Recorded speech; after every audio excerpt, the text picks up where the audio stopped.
For most of the decade, the division was dominated by a marvelous middleweight. This champion guarded his undisputed kingdom with fury and tenacity. Those who intruded into his domain paid dearly. He ruled for 7 years and seemed nearly invincible. His reign ended when he was upset by a man who would become the boxer of the decade. This fighter staged one of the sweetest comebacks of all time. The division continued to make history even without those two champions. Other legends came forward to seize portions of a fragmented crown and realize their own dreams of glory. New middleweight stars arrived from other continents and other weight divisions to claim portions of the once undisputed championship. The most shocking upset of the decade wasn't Marvelous losing to Sugar Ray. It was the Hitman being cut down by the Blade. The decade came to a close with another legend adding to his championship collection. And when all the legends were gone, the next generation of stars arrived to usher in the 90s.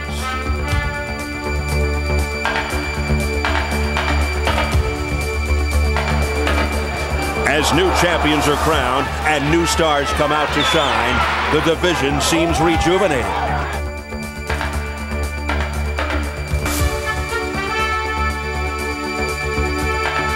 These two middleweight contenders have fought their way back into contention. Tonight, they face each other, and the victor will join the division's ruling class.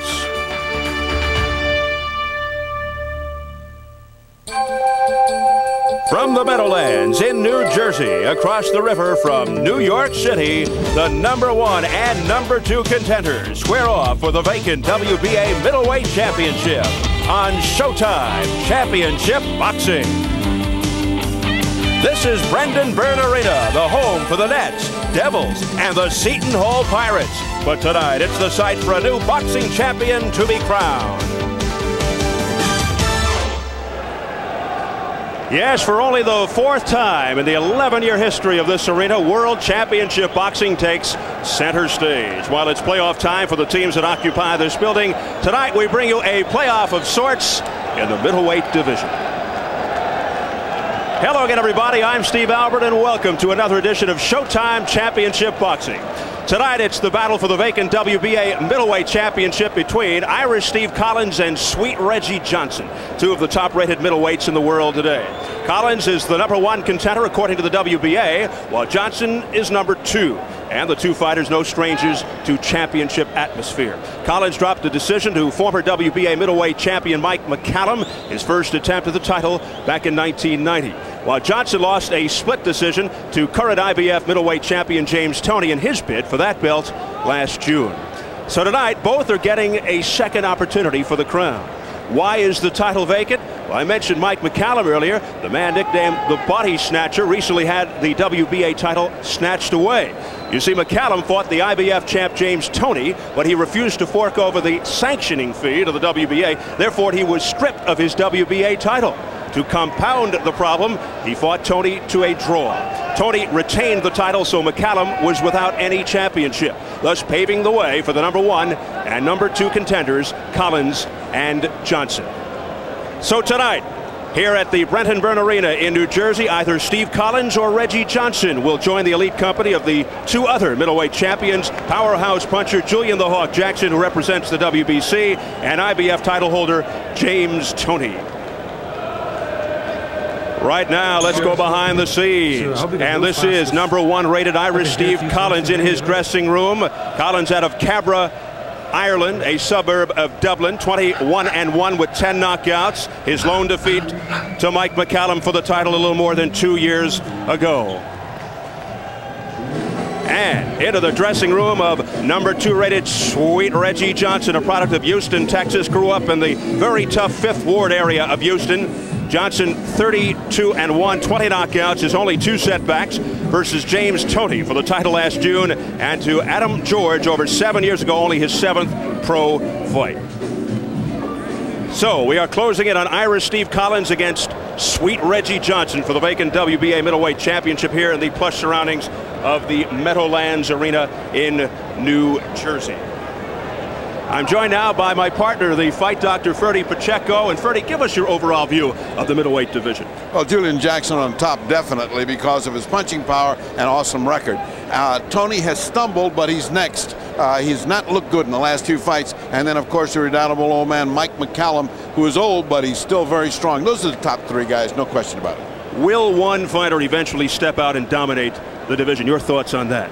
I think so. I think if Julian Jackson continues as strong as he is, I don't see who can beat him. So it's going to be a lot of interesting fights. But if that knockout power of Julian Jackson will prevail, then he will be the top guy. Well, we've seen the devastating punching power indeed of WBC champ Julian Jackson up close right here on Showtime. James Toney, he's had his ups and downs, but overall very impressive. And so is Mike McCallum, for that matter, despite being stripped. Are Steve Collins and Reggie Johnson in the same class as the aforementioned middleweights? They aren't tonight at this time, but they may be in about another hour and a half. Whoever comes out of this fight winning impressively, and I mean he's got to be impressive, then yes, he's in that division. If they just sort of waffle into a close decision, then they're not quite in that division yet, in that kind of class of that division. So the must win here is to win, and win impressively, to join those three other guys at the top of the middleweight picture.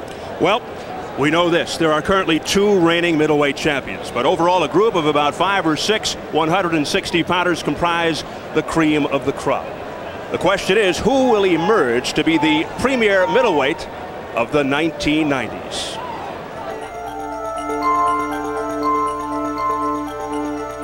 Who is the world's top middleweight? Is it boxing's premier knockout artist? Or is it this undefeated fighter? Or is it this devastating body puncher? The debate rages on. I'm the man of the hour now, and you gotta shut up and put up. Sign the contract. I'm the man. Just sign the contract. Either stop. Talk. I'm a champ. The king of the middleweight. Even though he's not a full-fledged middleweight, some consider this boxer to be the division's next superstar. He was good enough to send Sugar Ray Leonard into retirement. When Mike McCallum was stripped of the WBA title, the #1 contender, Steve Collins, and the #2 contender, Reggie Johnson, received an opportunity to win the vacant title. Now they will get a chance to join the elite of a very competitive weight class. A couple of years ago, it was kind of the old guys were finishing up and the new guys are starting off. Now there's a lot of young guys coming into their prime, and there's going to be a lot of good fights in the middleweight division. There's a lot of guys out there who could be champions for a long time. We are the new kids on the block, and you know, those guys, Leonard, Hearns, Duran, Hagler, they had to start somewhere. So right now we're paying our dues, and you know, one day we'll 3 or 4 of us will be in that position. This will be the second championship try for both Collins and Johnson. Mike McCallum took a young and inexperienced Steve Collins to school and cruised to a unanimous decision, the only blemish on the Irishman's record in 22 pro fights. Reggie Johnson on the right, wearing the white. Reggie Johnson's title shot came against James Toney. He fared much better than Collins did and nearly upset the champion. Johnson lost by split decision. His record is 30 wins with 2 losses and 1 draw. I felt that I beat James Toney last year. I basically feel that I'm a champion. I feel like this is my second title defense because I've fought once since the James Toney fight. This is a great opportunity for me to fight for the WBA title. It's my second chance, it's my second bite at the cherry, and you know, hopefully this time it'll be sweeter. Both fighters regained their winning ways after failure to win world championships. Again, he's clipped down this time, though. Both assume their winning streaks will continue tonight and beyond. When I defeat Steve Collins and win the WBA middleweight championship of the world, I want to sit down with my management team and let them know that I want to be a very busy fighter and try to unify this thing. I think the public deserves to have one champion in every division. When I win the fight, the first step I have to take to prove I'm the best middleweight around is #1 is say to beat Michael McCallum, and then you know, make a challenge for guys like Julian Jackson or James Toney, just fight the top guys out there. At 35 and stripped of his title by the WBA, McCallum may be in the twilight of his career. Since winning the title, Toney has been inconsistent. He will have to dominate to be regarded as the best. Jackson is probably the hardest puncher in the division. In order to attain greatness, he must find quality opposition and dispatch them in the same devastating manner which he has handled pretenders to his title. The division Norris rules currently lacks marquee fighters that can provide this champion with high-profile bouts. To achieve superstar status, he must look outside his weight class. Can one of these fighters step forward and dominate the middleweights? Even if this group cannot produce a superstar, it could provide the most exciting matches in boxing. The winner of tonight's fight between Collins and Johnson will gain temporary membership into the upper class of the middleweight division and a chance to be the star of the 90s.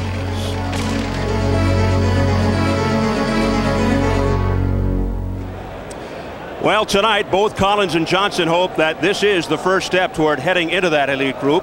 What kind of performance would include them in that group?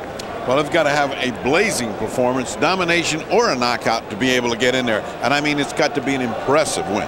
Will the southpaw style of Reggie Johnson be a problem for Collins? I don't think so. Collins has fought a lot of left-handers, although Reggie Johnson says, but not one of his power. That may be a factor. It may be that a left-hander with the kind of power that he's got could be difficult for Collins, but we shall see. Are you looking for a shootout or a long-distance affair? I'm looking for a chess game in the beginning, action fast, a lot of outthinking one another. I don't believe it will be a knockout unless somebody gets inordinately happy. Neither fighter is a hard punching fighter, but they're both very determined. A lot of guts in here tonight, a lot of guts. All right, let's see how they stack up on paper to the tail of the tape. Collins 27, Johnson 25. You look at the height, slight advantage for Collins, the weight almost even, and the reach advantage 2 inches to Johnson. As we take you to the rules now, according to the WBA, 10-point must system, 3 scoring judges, no standing 8 count. The 3 knockdown rule is in effect. Only the referee can stop the fight, and a fighter cannot be saved by the bell except in the final round. The Brendan Byrne Arena in East Rutherford, New Jersey. The scene for tonight's Showtime Championship Boxing. Coming up shortly, the battle for the vacant WBA middleweight crown between Irish Steve Collins and sweet Reggie Johnson.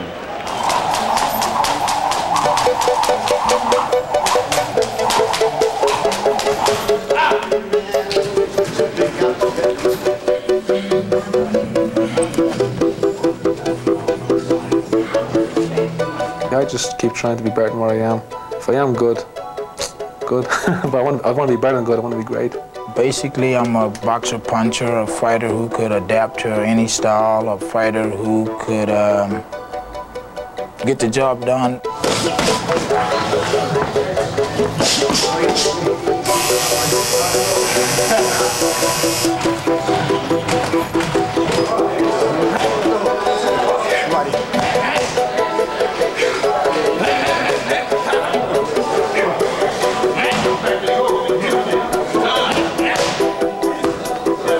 When the bell rings, I'm going to come out and I'm ready to fight for 12 hard rounds. I've worked hard for this fight and I'm not going to take 1 second's break until the fight's over. I'm in the best shape of my life. I've prepared to go 15 rounds if I had to. I don't predict rounds, I just predict that I'll win.